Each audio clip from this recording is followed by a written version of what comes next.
great to have you all here. I mean, you see me again, so sorry. You get me twice in a day.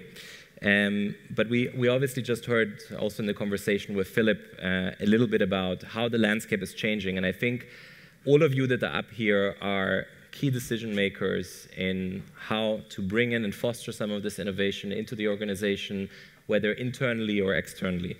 And I think for us, and what I really want to kind of spend time on today, is talk about a few topics. I think maybe we can start a little bit with the topic of the brand. And Thilo, I think you as CEO of Porsche Digital, you really kind of are building this startup within the Porsche organization to bring that innovation. And Porsche for me is like one of the most iconic brands. I grew up in Germany, but we are also going through this phase of, we heard it before, less car ownership and a move away from really kind of a strong association with a specific brand for some of the younger consumers. How do you see the Porsche brand evolve really in a world where most of us don't own a vehicle anymore? Yeah, absolutely. So I definitely agree that Porsche is probably one of the brands. I certainly was fascinated by it from childhood on until now, and continuing to be probably for the next years until the rest of my life, who knows. And I'm sure that a lot of people in the audience feel the same way. So we definitely believe that there will be changes coming to the way people perceive vehicles, but at the same time, we're pretty much convinced that there will always be a certain group of people that always want to have a vehicle going forward, and really the ownership behind it. However, at the same time, we're looking into what new models, alternative options are out there, how we can provide different ways of experiencing our products and our cars in the future. And we really want people to experience our cars. And Porsche is all about the driving experience. It's not just getting from point A to point B, it's really how you get there. We want people to have a smile on their face when they drive and use our cars. So we're experimenting a lot with temporary ownership, also the flexibility of switching cars, models, etc., depending on your needs. And there are a couple of examples that we already have out there. One of them is called Porsche Passport. We're actually piloting that in Atlanta in the United States. And we're very happy with the results that we're seeing so far. It's a subscription model where people can pay a certain amount of money, and then they get a vehicle, and they can even swap that vehicle if they want to go from a 911, the sports car, to maybe an SUV. We also have something called Porsche Drive, which is more of a temporary rental option that we provide to people. We also announced last year a pilot with Turo. Most of you probably are familiar with that startup. It's a US company that offers peer-to-peer car sharing services.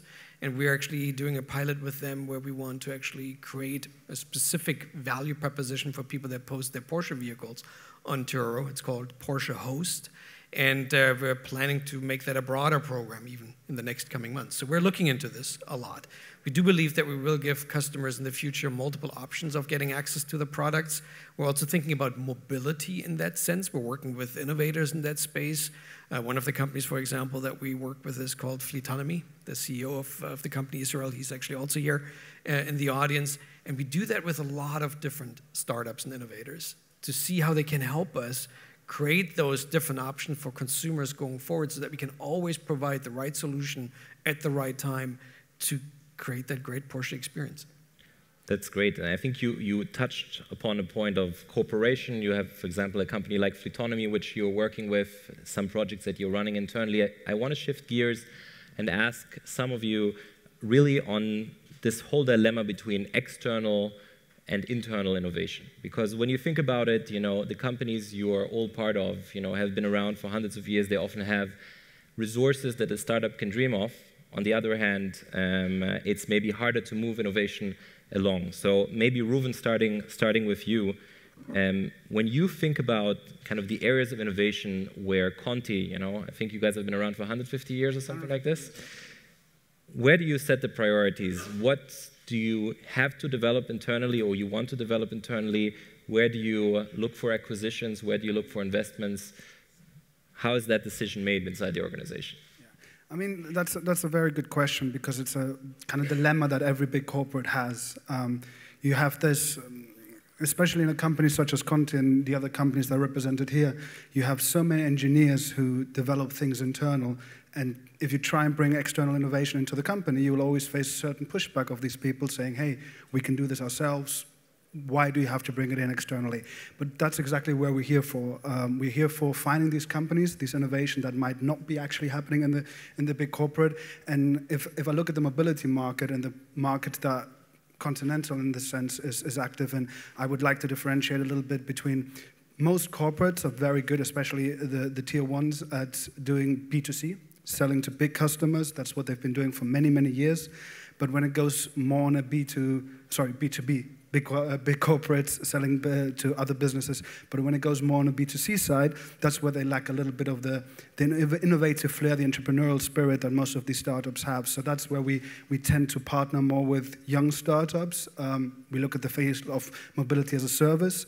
There's so many information, so many new data points coming out of the connected car, not only in the car, but around the car, out of the mobility as a service solutions, kind of how the people move in the city, which becomes very important if you look at the movement of people in going forward. So these are areas where we believe outside innovation can really foster growth within Continental.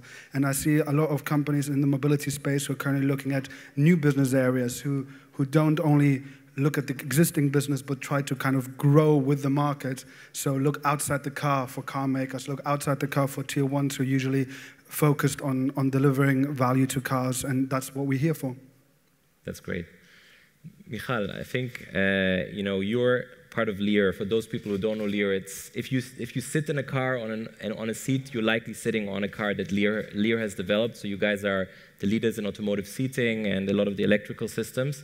And I think it's fascinating what you guys have done, because you went probably out of your core comfort zone and started acquiring businesses that are also driving a lot of the connected and autonomous revolution. I think one example is your acquisition of Exo in Israel, which for me it's interesting to understand, how does that decision happen internally? How do you really see the synergies between the existing business and these new business units, and how do you make it a success? Yeah, so that's a good question. So I've been with Lear for 2 years now, and I've seen the company evolve, and this evolvement is very drastic. When we acquired Exo, we actually were after 2 successful acquisitions in the same space, 2 American companies in the connectivity space. One is called the Radar System, and one is called Autonet. So Lear has been shifting into that space of being more innovative, working with external startups, acquiring startups in the past, I want to say 5 to 10 years. Now, you asked before, where is the industry going? So we're seeing where the industry is going, and then we're making those decisions.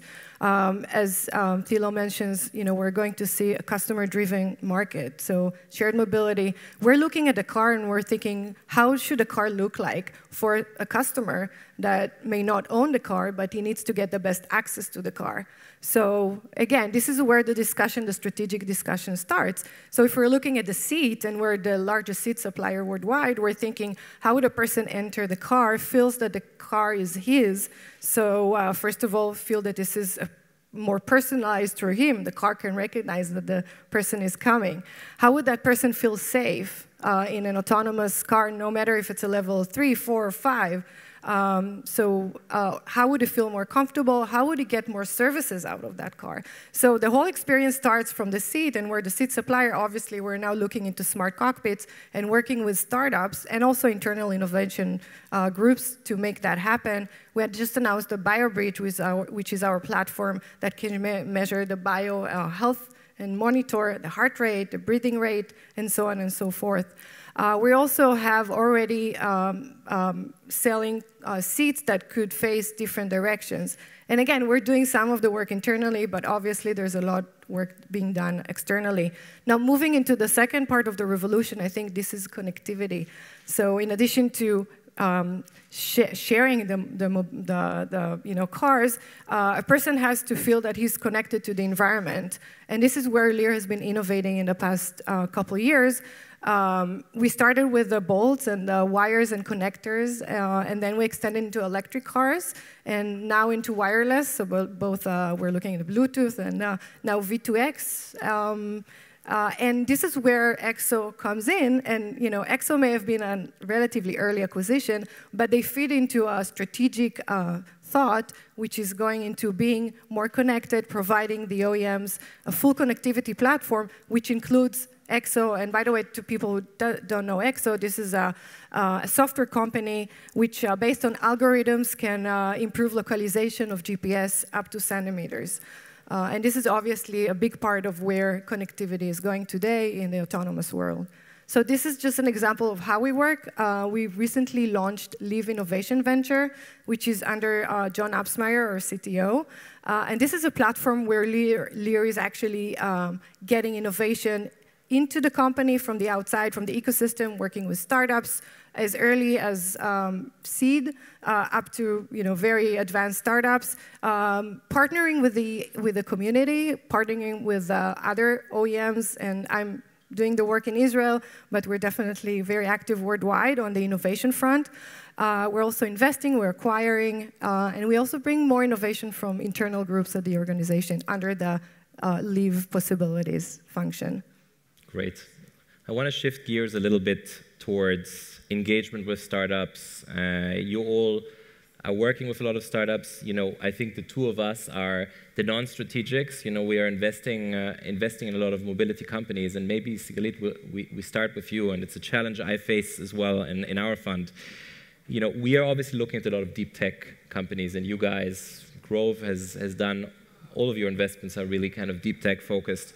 I think when these guys have a deep tech company, they can go and they have 100,000 engineers that can validate technology, but maybe share a little bit of your perspective, how you go about engaging with the ecosystem, like how you actually validate some of these early technologies, and how do you work with partners like the people that are with us here on the panel?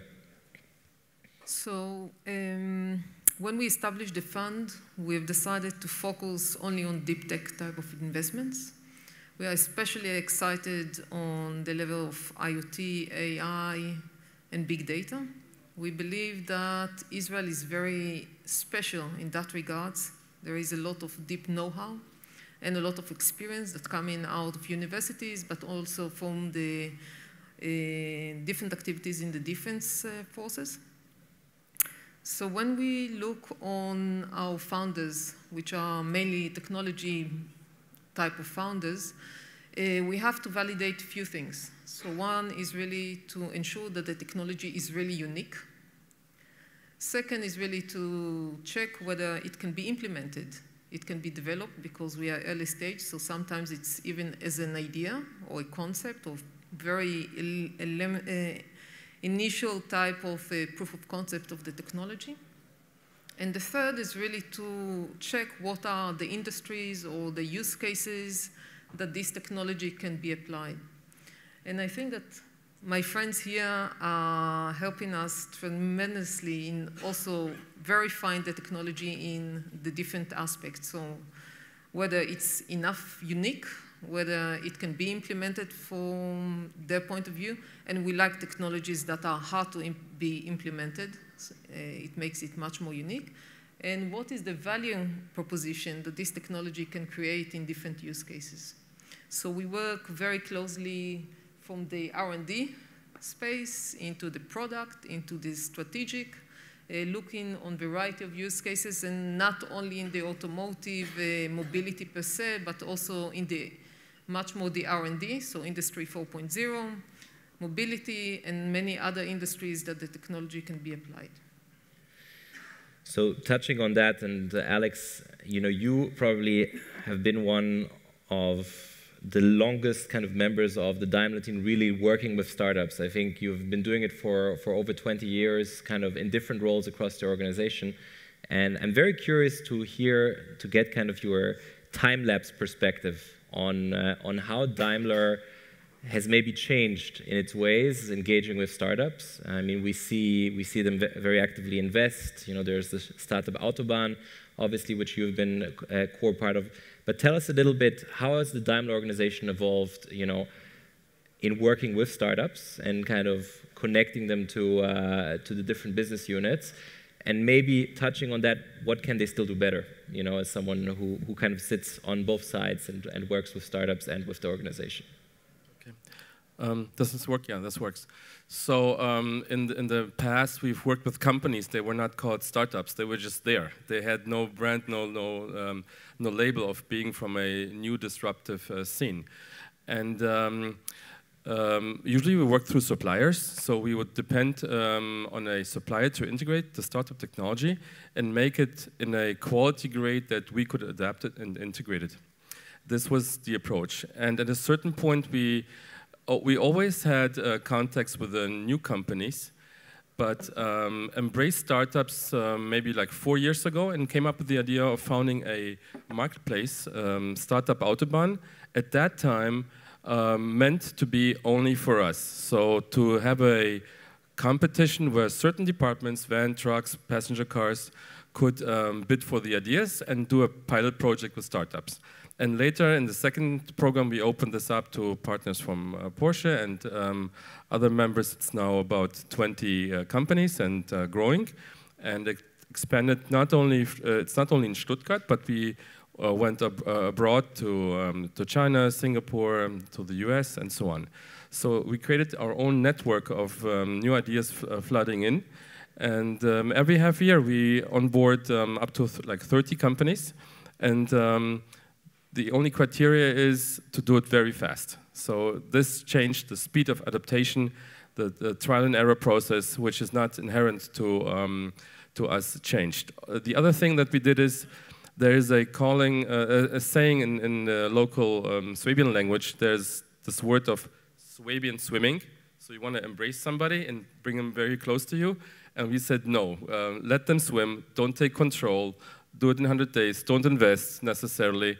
And try to make the partner flourish, which is a completely different mindset that you apply. So this is probably what the biggest change is.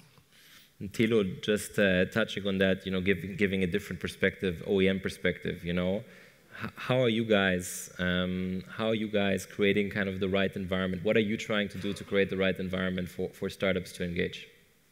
Well, there are multiple ways of how we do this. I'm not sure that we do something in particular. We're just being us, and I think that is pretty important, right? There's a lot of activity in the world when it comes to kind of luring in startups, and we're not like that. We want to be a partner. We want to work with companies, with people that are interesting, have great ideas, and then figure out a way to create something that hasn't been there before. So we're very much driven by our vision. We're very passionate about what we do. We're looking for like-minded people. And we can't reach out to everybody, but usually companies find us. There are multiple activities that we can do. We're working with partners. Growth Venture is one of our partners. We're working very closely with Siegerlied and the team. We also have our own activities. We have a joint venture with Axel Springer, Europe's largest media company, where we look at very early companies. It's called APX, Axel Springer Porsche Accelerator. We started that last year. We already have 1,000 applications, companies that approached us. It's not even a year old. So we have different initiatives on how we try to come together. We have people on the ground. Some of the team members are here in the room, in the audience as well. Talia from Israel, she's working there. Then Oliver from our German office. And we're active in the US as well. So we're looking everywhere, but really more with the sense of trying to see if we can find these interesting nuggets, and finding those cool people. And we want to be completely open to those people, and we give them the chance that if they have a great idea and we say, hey, this fits actually to what we're looking for, that we not only would take an investment interest in the organization, but even more importantly, would actually build something together with these organizations and create pilots, do a proof of concept, and then maybe potentially also take a financial stake in that organization if we believe that helps the company to be more successful. But more importantly, we can actually introduce them to our network of people. And that includes, of course, also the Volkswagen Group, the colleagues from Porsche SE, etc. So we have a pretty powerful message, I think, for a lot of startups. But it's interesting. I think Alex mentioned it. In the past, startups weren't called startups. They were just people or companies that existed. And I had the opportunity, the fortune to work and live in Silicon Valley for 20 years. And I remember working with companies there that weren't really startups. They were really young companies. And they turned out to be really big things in the end. I remember that one of the first Israeli companies that I remember at least was Waze before they were famous, when they were just beginning to actually look outside of Israel. Very, very fascinating time, and many others that followed afterwards. So it's about creating that kind of chemistry and the openness for individuals with great ideas, companies with great ideas to say, hey, I'm going to go to Porsche in our case because we can make something happen, something great. Let's talk. You touched upon Waze, upon Israel in general. I think we're here at the conference organized by Kלכליסט. Let's spend the last few minutes really talking about Israel as an innovation ecosystem for mobility, and maybe Sigali, just starting with you. We move 5-6 years back. Maybe before the Mobileye exit. If any startup would come and pitch an automotive, technology, you would say, "Oh my, this is not for VC. Like this is going to take 15 years until it gets to the market."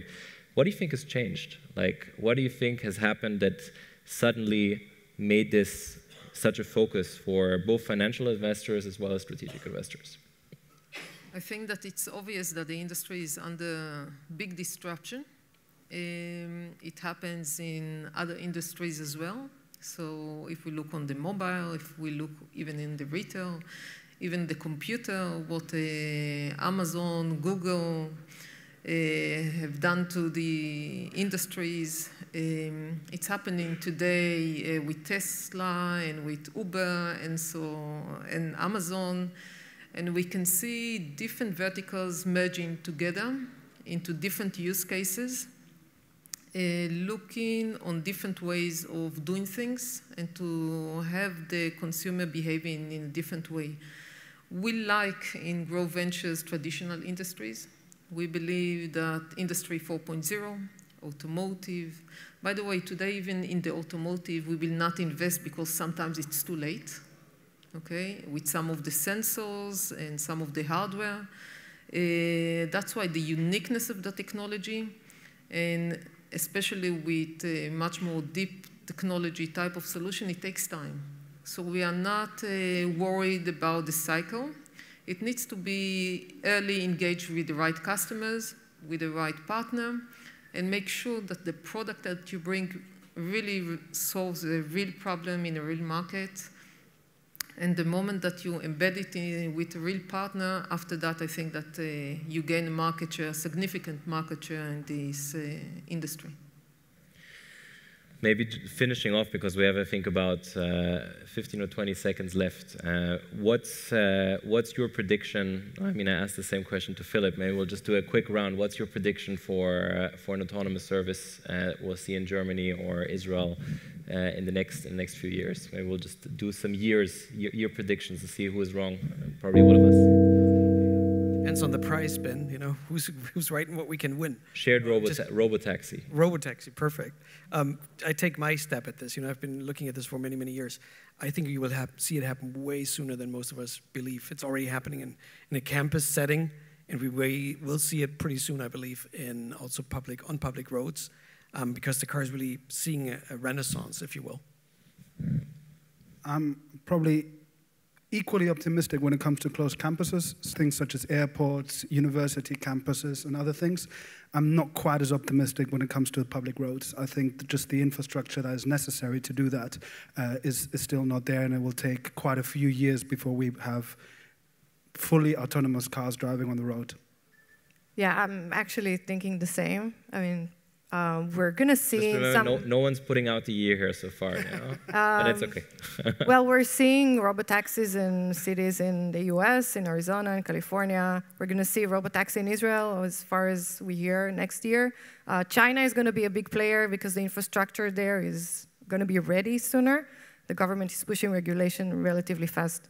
So I agree. I mean, I would say next year for robotaxi, 5 to 10 years. Tilo, you say the number for more advanced autonomous. Great. To me, the question is not in which year this is going to happen, but what's going to happen after that. So how this is going to impact the car industry. Is it so positive, or what changes are going to happen? And then which models can you build on top of a robo-fleet? So if you have a solution, reach out to me. I'll be very curious to learn your vision after the cars are on the market and fleets. Great. Thank you, everyone. This was great. Thanks so much.